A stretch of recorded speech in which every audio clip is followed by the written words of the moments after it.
네, 안녕하세요. 우리 협치할까? 주민참여 문제 해결 사례 교육을 맡은 최예진이라고 합니다. 잠시 교육 전에 제 소개를 드리자면 저는 이런 일을 하고 있습니다. 2017년도부터 지금까지 영등포 협치조정관의 역할을 맡고 있고요. 어떤 일을 하냐면 행정과 공무원들이 지역사회 문제를 함께 도출하고 협치사업을 발굴해서 협치사업을 추진하는 이런 모든 일에 협치 활성화를 위한 모든 일을 맡고 있습니다. 자, 그러면 오늘 저희가 주민이 참여해서 변화된 협치 사례, 사례에 대해서 말씀을 드릴 건데요. 협치라는 게 어떻게 등장이 됐지? 협치가 뭐지? 라고 궁금하신 분들이 있으실 것 같아서 협치에 대해서 잠시 먼저 설명드리도록 하겠습니다.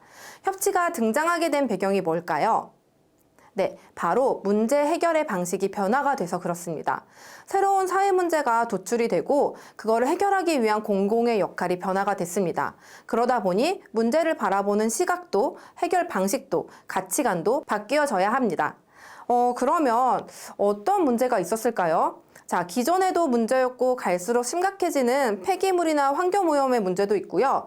그리고 기존에도 문제였지만 시장과 정부, 행정이 해결하지 못하는 지역 공동화나 저출생 등 그런 문제들이 많이 발생이 되고 있습니다. 더불어 기존에는 없거나 문제이지 않았던 새로운 문제들이 많이 발생이 되고 있습니다. 자, 우리 여기서 지금 화면으로 보여져 있는 문제, 행정의 힘만으로 정말 해결할 수 있을까요? 없죠. 예전에는요, 행정의 힘만으로도 문제를 충분히 해결할 수 있었어요. 그때 발생되는 지역 문제는 다리가 무너졌어요. CCTV가 고장났는데요. 등등 단순히 고치거나 용역을 통해서 해결이 됐다면 지금 발생되는 문제들은 행정가, 공무원, 전문가 등등 다양한 이해관계자들이 모여서 같이 이 문제를 해결하기 위해 머리를 맞대야 되는 문제들이 많이 발생이 되고 있습니다. 그래서 협치가 등장을 하게 되었고요. 이런 문제를 해결하기 위해서 서울시는 시민사회 영역을 확장을 해서 이 발생되는 사회 문제에 시민, 기업들이 쉽게 접근할 수 있도록 많은 창구를 열어두었습니다. 그리고 시민들이 참여를 통해 문제를 해결할 수 있도록 시민참여 거버넌스라는 걸 만들었는데요. 협치라는 단어보다 좀 더 익숙한 단어들이 있을 거예요. 마을, 사회적 경제, 혁신교육지구, 찾아가는 동주민센터. 다들 한 번쯤은 들어보신 적 있으시죠? 이러한 사업들조차 시민참여 거버넌스로 지역 문제를 해결하기 위해서 만든 정책 또는 법령이라고 보시면 될 것 같습니다. 자, 그럼 협치의 목표는 뭘까요? 협치의 목표는 공공정책의 목표를 달성하는 것입니다. 협치는요, 행정과 공무원이 함께 진행하는 겁니다. 그래서 두 조직에 서로 공공의 목적을 달성하는 건데 제가 그림으로도 쉽게 설명을 드렸는데 어느 한 친구는 햄버거가 먹고 싶고 다른 한 친구는 콜라가 먹고 싶어서 함께 햄버거 세트를 먹는다면 이것조차 공공의 달성이죠. 그것처럼 공무원이 해결하고자 하는 일, 주민이 바뀌었으면 좋겠다고 생각했던 일이 두 개의 같이 공공의 목표를 달성하는 것이 협치의 목표입니다.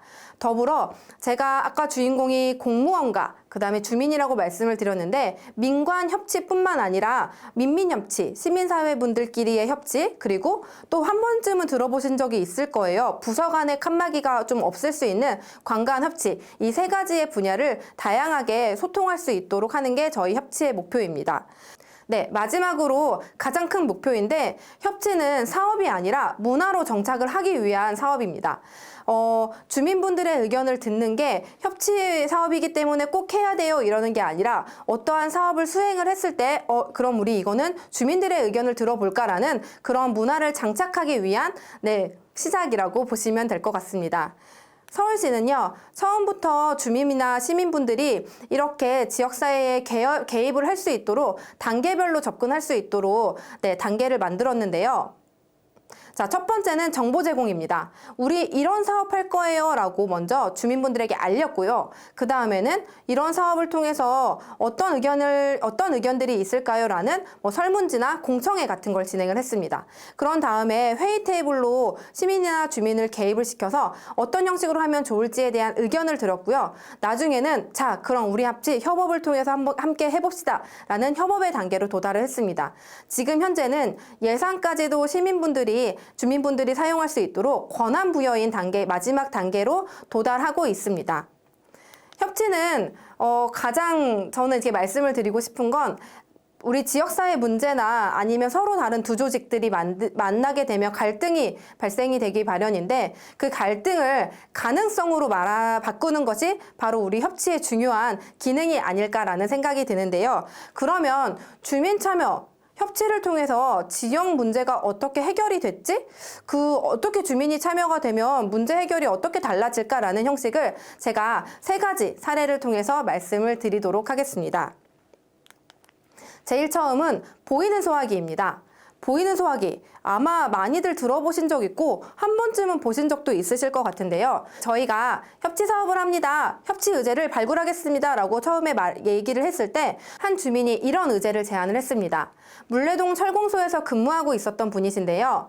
여기가 1년에 한 7번은 불이 난대요. 물론 집집마다 소화기가 다 배치되어 있는데 이게 밤에는 다 문을 닫고 집으로 퇴근하기 때문에 새벽에 불이 나면 소화기가 없어서 그 불을 끌 수 있는 적절한 타이밍을 놓치는 경우가 있다라고 해요. 그래서 우리 여기에는 누구나 불이 나면은 쓸 수 있는 보이는 소화기를 설치해줬으면 좋겠습니다. 라고 의제를 제안을 해주셨습니다. 이 의제는 협치 사업으로 채택이 돼서 사업을 진행을 하려고 하는데 영등포 소방서에서 이 지금 물레동에 철공소가 배포되어 있는 지도인데요. 제가 지금 초록색으로 체크되어 있는 곳에 보이는 소화기를 이미 설치를 했다라고 해요. 근데 이 의제를 제안해 주셨던 분은 소화기가 설치가 됐다고요? 라고 잘 모르시더라고요. 저희가 그래서 지도를 받고 어떻게 소화기가 설치됐는지 확인을 했습니다. 보시는 것처럼 잘 보이지 않았어요. 그리고 왜 이렇게 골목 안에 설치를 했냐라고 여쭤보니 아무래도 소화기 설치에 못 박는 게 필요한데 건물주의 동의가 어려웠다라고 해요. 그러면 이렇게 좀 보이지 않은 곳에 소화기가 물론 설치가 되어 있긴 하지만 우리 주민분이 말씀하신 것처럼 보이는 소화기를 설치하기 위해서 영등포 구청 직원분들과 그 다음에 소공인분들 그리고 거기 관련되어 있는 새마을협의회나 주민자치 회장님들이랑 함께 이 지역을 계속 돌아다녔습니다. 그래서 어떻게 소화기를 설치할까, 어떤 형식의 소화기를 설치하면 좋을지에 대해서 논의를 했고, 그리고 저희가 이 앞서 보여드렸던 영등포 소방서에서 설치한 소화기는 고작 시간이 한 3개월 정도 걸렸다고 하는데 저희는 이 소화기를 설치하는데 10개월이라는 시간이 걸렸습니다. 왜 그랬냐면요, 저희가 직접 발로 다 걸어 다니면서 여기다 소화기 설치하는데 어떠세요? 라고 다 동의를 받았고요. 그리고 그 한 집 한 집 주민분들이 다 건물주분들에게 연락을 해서 승인을 받는 과정을 다 주민과 함께 하기 위해서 10개월 정도의 시간이 걸렸습니다.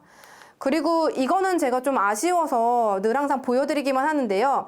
저희가 소화기를 설치를 할 때 우리는 여기가 물레예술 창작촌, 예술가분들도 함께하는 공간이기 때문에 조금 예술적 소화기를 담으면 어떨까라고 해서 이렇게 디자인을 했지만 이렇게 디자인되어 있는 소화기판은 소방서에서 관리는 좀 어렵다라는 소방협회의 답변을 듣고 저희는 그냥 기존에 있는 보이는 소화기로 설치를 하게 되었습니다. 이 보이는 소화기는요, 저희 소공인 여기 철공소뿐만 아니라 지금은 전통시장 등에서도 되게 많이 활성화가 됐고, 영등포구뿐만 아니라 다른 자치구에서도 많이 설치가 되고 있습니다. 사실 이 보이는 소화기는 영등포가 최초가 아닙니다. 아마 이 주민분들도 다른 구에서 하는 사업을 보고, 영등포도 이런 게 있었으면 좋겠다라고 해서 제안을 해주셨던 것 같고요. 저는 정말 1년에 한두 번씩은 꼭 이 전화를 받아요. 이번 연도에도 이 보이는 소화기 때문에 불을 껐습니다.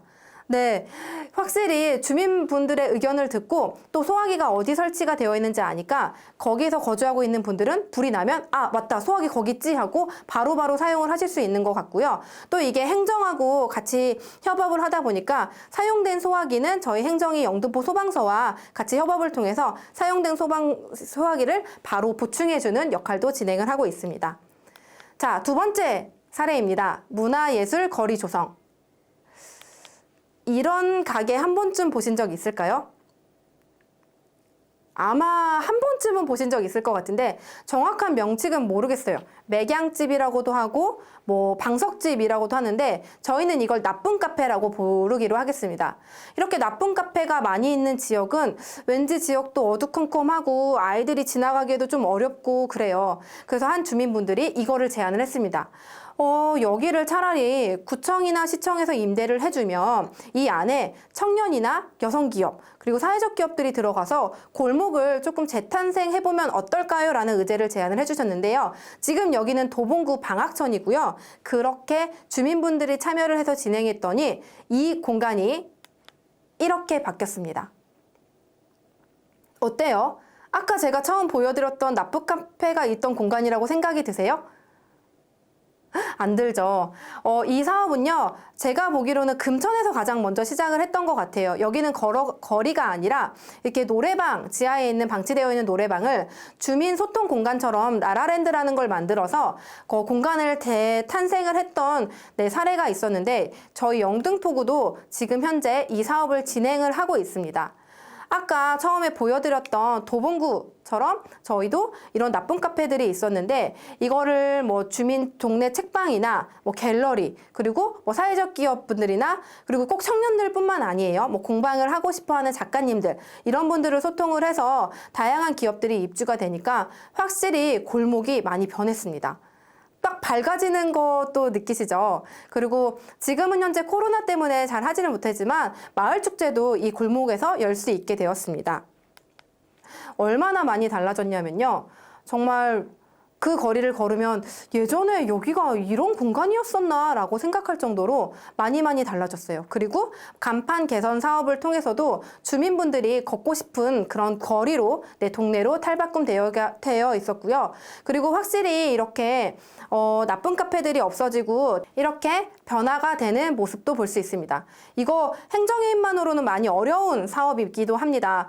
행정은 나쁜 카페가 만약에 나가게 되거나 뭐 건물주와 상의를 해서 이제 그 공간이 생겨나면 사실 그 공간을 행정에서 채울 수는 없어요. 하지만 다양한 시민과 주민분들이 기업들이 함께 이 거리를 같이 거리를 조성할 수 있었습니다. 자, 마지막 사례입니다. 놀이터 조성 사업인데요. 한 번쯤은 또 들어봤을 만한 사례이기도 합니다. 순천만의 기적의 놀이터. 예전에 이 순천만 기적의 놀이터가 정말 너무 획기적인 사례 중에 하나였는데요. 이렇게 생각을 합니다. 놀이터는 가장 많이 사용하는 친구들이 초등학생 친구들과 학부모일 텐데 그분들의 의견을 들어서 놀이터를 조성하면 어떨까? 네, 그러면 우리가 획일화되어 있는 놀이터가 아니라 아이들 그리고 아이들이 놀 때 기다리는 학부모님들의 의견을 받아서 이런 멋진 놀이터가 발생이 됐다고 합니다. 이런 멋진 놀이터가 탄생이 됐다고 합니다. 이런 사례를 통해서 저희 서대문구도 이 주민분들의 의견을 듣는 기적의 놀이터라는 걸 만들었고요. 저희 영등포구도 놀이터를 하나 조성을 했던 협치사업 중에 있는데 한 주민이 이런 얘기를 해주셨어요. 그 주민이 어떤 가정인지 어떤 상태인지는 그 주민이 장애 아동을 키우고 있는 건지는 몰랐지만 이런 의견을 해주셨던 게 영등포에는 비장애인, 장애인이 함께 어울릴 수 있는 놀이터가 없어요. 그런 놀이터가 만들어졌으면 좋겠습니다. 라고 의견을 제안을 해주셨습니다. 그 의견을 딱 들었을 때, 그러면 우리가 18개 동이 있으니까 그 18개 동에서 장애인 분들이 가장 많은 사는 지역의 놀이터를 조금 바꿔주면 어떨까라는 생각이 들었는데, 저희가 이 놀이터를 조성하기 전에 한번 주민의 의견을 들었습니다. 근데 가장 많이 나왔던 얘기가 주차장과 화장실이 가까운 곳으로 놀이터를 조성을 해주세요 라는 의견을 해주셨어요. 저희가 거기서 좀 행정이 머리를 딱 친 게요.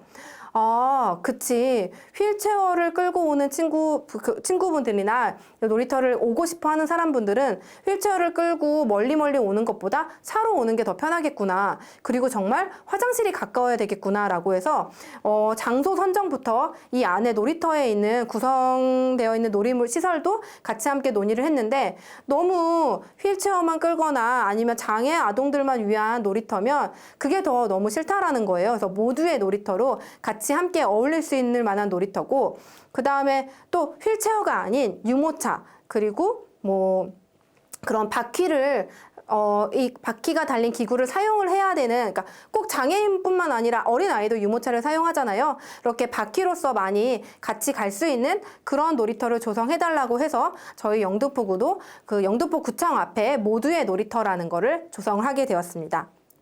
제가 3가지 사례를 말씀을 드렸는데 이 3가지 사례의 공통점은 2개가 있습니다. 제일 처음으로 주민이 제안을 했다. 주민과 함께 했다라는 거고, 그리고 지금 제가 보여드린 사례는 저희 영등포구만 해당이 되어 있는 게 아니라 전국 그리고 많은 자치구에서 현재 진행되고 있는 사업 중에 하나입니다.